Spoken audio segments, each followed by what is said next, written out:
I felt today would be a great way for me to start a new series. And the first show I'm going to review is perhaps my favorite cartoon from the original Powerhouse lineup, and that is the Powerpuff Girls. With the 20th anniversary just happening, I felt it was a perfect time for me to do a review on this show.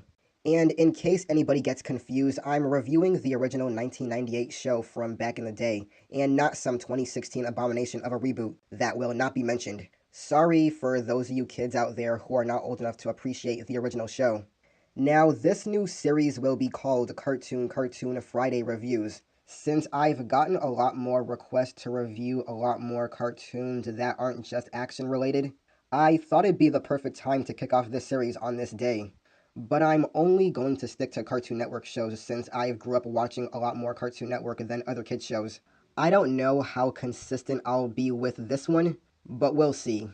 Now, despite my opinions on the network currently, if you have any requests for me to review any old classic Cartoon Network shows, just leave it down in the comment section below.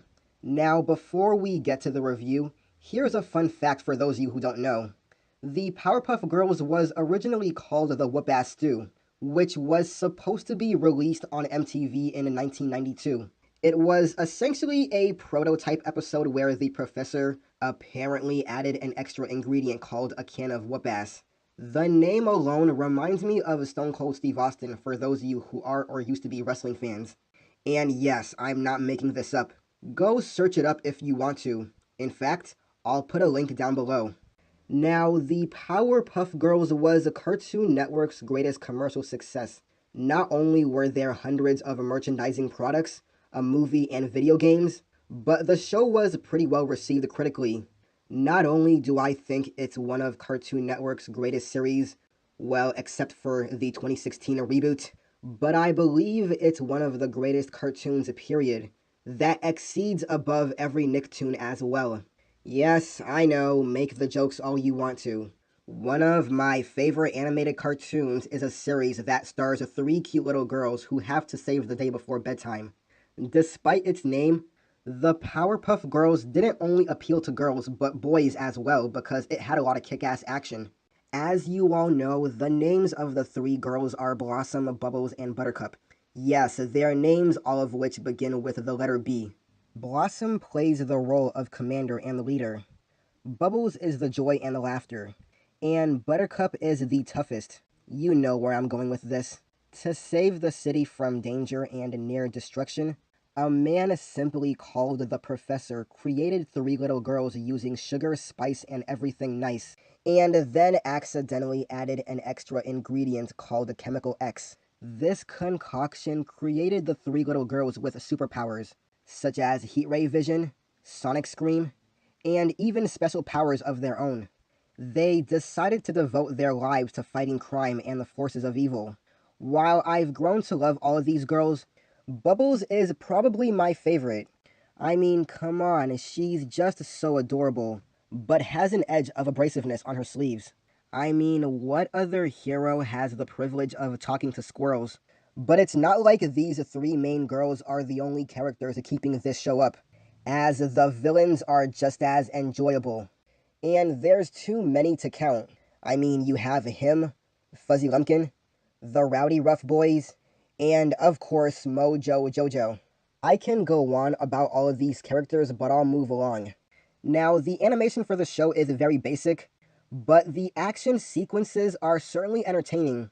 As much as the first-person viewed was abused, and believe me, it was abused, I still found enjoyment out of it. The designs were pretty fun, even though they could appear to be flat. One of my favorite episodes was the Dynamo episode, when the professor appeared to be very worried about the girls' safety when fighting crime, and felt they'd be safe saving Townsville using his latest invention called the Dynamo, which was a giant mech robot that looked like a Powerpuff Girl. The episode was 22 minutes long and led to the Powerpuff Girls fighting this monster they could not beat on their own, which led to the professor forcing the girls to use the Dynamo. It was a pretty action-packed episode with the Dynamo packing in a lot of cool abilities, but it eventually led to a lot of destruction on Townsville. And the city itself probably had a bit more damage than what you saw from Man of Steel. Another favorite episode of mine was the Rowdy Rough Boys episode. And this was one of the first episodes I saw of the Powerpuff Girls when it aired way back in 1999. The episode is about Mojo Jojo getting sick and tired of being thrown in jail a lot by the Powerpuff Girls. So he decided to create his own version of the girls using all of the ingredients that were a complete opposite of sugar, spice, and everything nice. It eventually led him to creating boy versions of the girls who, you guessed it, are the Rowdy Rough Boys. This led to a pretty even battle between the two teams, and it eventually led the girls to beating the boys not physically, but something most of us guys used to hate getting from girls when we were kids. And I'm sure you all know what I'm talking about. I'm actually surprised that Craig McCracken didn't bring back the boys more often in later seasons. When they were brought back, they had cooler hairstyles but were very obnoxious, which was very disappointing considering I was a huge fan of the Rowdy Rough Boys. I guess if I had one complaint about the show, is that the creator Craig McCracken left the show after its 5th season to work on a foster home for imaginary friends, leaving the show under a different direction for the next 2 seasons. It wasn't bad, but the Powerpuff Girls was definitely getting a lot more stellar around that time, which eventually led to the show getting cancelled in 2003 due to declining ratings. And honestly, it was probably for the best.